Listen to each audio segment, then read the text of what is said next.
دمہ کے مریض کے لیے روزے کا حکم۔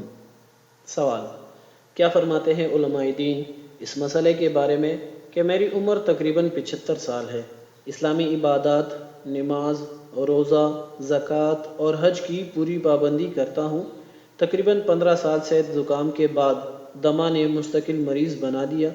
موسم گرما میں کچھ افاقہ ہوتا ہے، البتہ سردی میں یہ مرض نازک صورت اختیار کر لیتا ہے۔ اس کے بعد مرض قلب میں مبتلا ہوا، روزانہ 2-3 دورے دل کے پڑتے ہیں جس سے ہاتھ پاؤں مفلوج ہو جاتے ہیں، پھر بیٹھ کر نماز ادا کرتا ہوں۔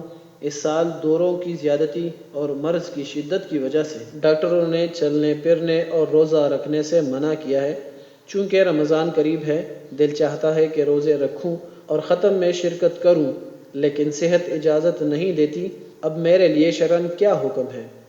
جواب: آپ روزے کی نیت کیا کریں اور دورہ پڑنے کے وقت غذا اور دوا کے علاوہ دوسری چیز سے افطار کریں، اس کے بعد دوائی استعمال کریں، اور اگر دورہ پڑنا یقینی ہو تو روزہ نہ رکھیں، اور بہرحال ان روزوں کی قضا عند صحت ضروری ہے، اور قضا نہ کرنے کی صورت میں بعد الموت فدیہ دینا ضروری ہے، اور جو مریض صحت سے نا امید ہوں وہ زندگی میں بھی فدیہ دے سکتے ہیں۔